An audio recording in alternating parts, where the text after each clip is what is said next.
Hello students. तो जैसा कि हमने रिकंस्ट्रक्शन ऑफ पार्टनरशिप हम पढ़ रहे थे, उसमें मैंने बताया था कि जब भी रिकंस्ट्रक्शन होता है तो कुछ चीज़ें, कुछ एडजस्टमेंट हमें करने रहते हैं। सबसे पहला एडजस्टमेंट रहता है प्रॉफिट शेयरिंग रेशो का, जो हम प्रीवियस वीडियो में प्रीवियसली देख चुके हैं। और उसके बाद आता है गुडविल का एडजस्टमेंट। तो कैलकुलेशन ऑफ गुडविल के लिए भी मैंने आपको वीडियो बना के रखा है, तो वो भी आप सब देख लीजिएगा। उसके बाद नेक्स्ट चीज़ आती है रीवैल्यूएशन अकाउंट बनाना। तो रीवैल्यूएशन अकाउंट जो हम बनाते हैं, तो ये क्या होता है, इसमें हम रीवैल्यू करते हैं एसेट एंड लाइबिलिटी को। देखते हैं, पहले इंट्रोडक्शन देख लीजिए आप।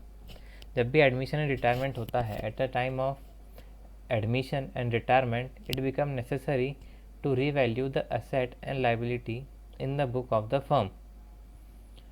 ठीक है, तो जब भी एडमिशन या रिटायरमेंट होता है तो जो फर्म रहता है, जो हमारा बिजनेस रहता है, उसकी एसेट और लाइबिलिटी रीवैल्यू करना ज़रूरी होता है। ये क्यों होता है? क्योंकि जो पुराने पार्टनर्स रहते हैं, उन्होंने मेहनत करके बिज़नेस बनाया है, उन्होंने जब पैसा लगाया था तो उन्होंने ये सब चीज़ें ली थी। ठीक है, और जो नया वाला आता है वो ऐसा का ऐसा उसे मिल जाता है।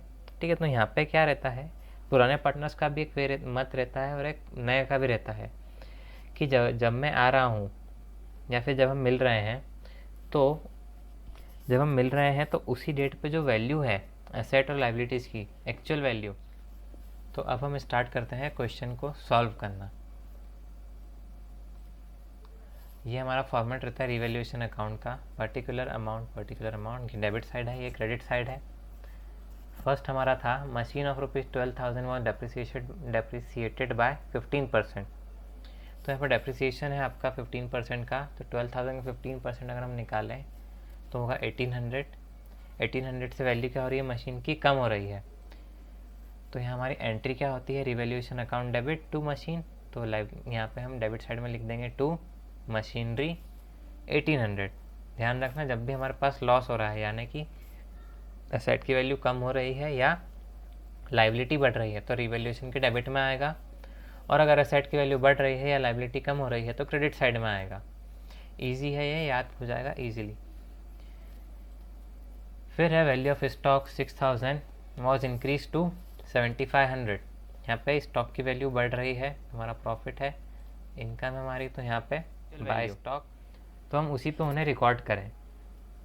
तो इसमें क्या होता है, कभी कभी एसेट्स की वैल्यू बढ़ती है, कम हो जाती है, जैसे टाइम के साथ डेप्रिसिएशन लगता है उन पर, तो किसी की वैल्यू कम हो जाती है, किसी की वैल्यू बढ़ जाती है। वैसे कुछ लाइबिलिटीज़ भी कम ज़्यादा होती हैं। ठीक है, तो एक्चुअल पोजीशन जानने के लिए हम रीवैल्यू अकाउंट बनाते हैं एसेट एंड लाइबिलिटी की। To give affect to it, an account revaluation account is open in the book of firm. This account also known as profit and loss adjustment account. इसे ही हम क्या कहते हैं, profit and loss adjustment account भी कहते हैं। As revaluation of asset and liabilities show capital profit and loss. Profit and loss adjustment इसलिए क्योंकि यहाँ हम capital profit and capital loss निकालते हैं थ्रू रिवैल्यूएशन अकाउंट। अब जब आप रिवैल्यू करेंगे तो उसमें कुछ जनरल एंट्रीज होती है। तो रिवैल्यूएशन में बेसिकली 4 चीज़ें होंगी, एसेट की वैल्यू बढ़ेगी या कम होगी, लाइबिलिटी की वैल्यू बढ़ेगी या कम होगी, और एंड में हम जो भी प्रॉफिट लॉस रहेगा वो बांटेंगे। तो टोटल आपके पास यहाँ पे 6 एंट्रीज़ हैं याद करने के लिए, ईजीली याद हो जाएंगी। फर्स्ट होती है increase in value of asset. तो अगर एसेट की वैल्यू बढ़ रही है, तो ये आपको मालूम होना चाहिए कि जब भी एसेट की वैल्यू बढ़ती है तो एसेट डेबिट होता है। तो जब इसमें हम क्या करेंगे, एसेट का अकाउंट डेबिट कर देंगे, जैसे फर्नीचर या बिल्डिंग जो भी उसे डेबिट कर दिया टू रिवैल्यूएशन अकाउंट, और हमें नरेशन डाल देना increase in value of asset. वैसे ही अगर वैल्यू एसेट की कम होगी तो यहाँ पे हम रिवर्स कर देंगे entry, revaluation debit to asset, decrease in value of asset, by stock 1500। Next है create a provision for doubtful डेब्ट 10% ऑन डेप्टर्स। अब इससे क्या होगा, हमारा डेप्टर्स की वैल्यू कम होगी, यानी एसेट की वैल्यू कम होगी। तो जब भी वैल्यू कम होती है तो हम क्या लिखेंगे इधर साइड, तो to reserve for bad debts 800 का 10%।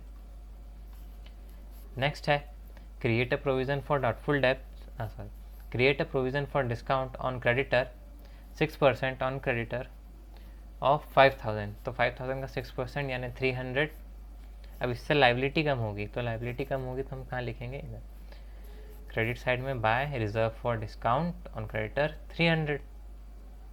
उसके बाद है unrecorded furniture of 2000 is to be recorded, तो यहाँ हमारे इनकम है तो हम इस साइड लिखेंगे बाय फर्नीचर 2000।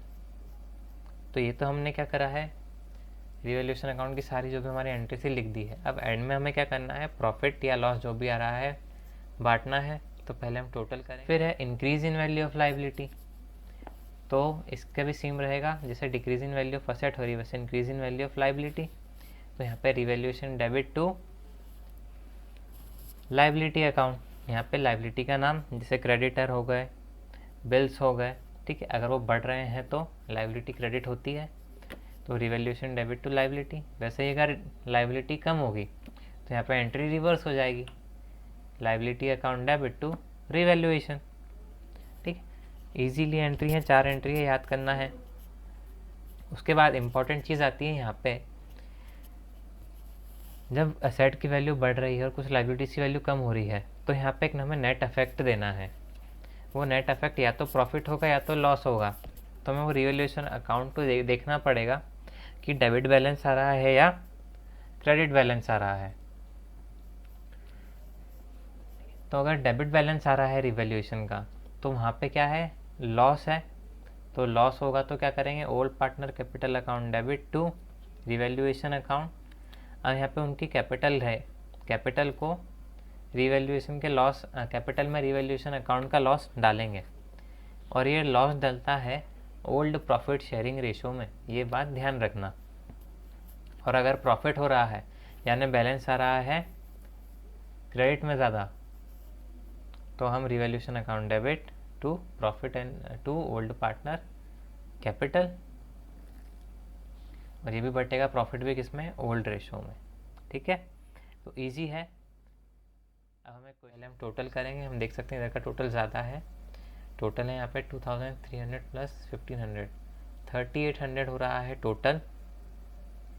अब 3800 में हम क्या करेंगे, 1800 और 800 लेस करेंगे, और जो भी आएगा उससे क्या करेंगे, पार्टनर्स कैपिटल में बांट देंगे। तो यहाँ पर लेस करने पे आ रहा है 3800 लेस 1800 लेस 800, यहाँ पे आ रहा है हमारा आंसर 1200। अब 1200 को हम क्या करेंगे, दोनों पार्टनर में बांटेंगे, किस रेशो में, यहाँ दिया हुआ है ओल्ड रेशो 3:1, तो 1200 का 3:1 हो जाएगा यहाँ पे 900 एंड 300। तो ऐसे हम बनाएंगे क्या, रीवैल्यूएशन अकाउंट। ईजी है, कोई टफ नहीं है। एक बात बस ध्यान रखना, जब भी असेट कम हो रहे हैं लाइबिलिटी बढ़ रही है डेबिट में, लाइबिलिटी कम हो रही है असेट बढ़ रहे हैं क्रेडिट में, और फिर जहाँ भी डिफरेंस आ रहा है पार्टनर कैपिटल ओल्ड रेशो में, दोनों तीनों जितने भी पार्टनर्स उनमें बांटना है। Thank you.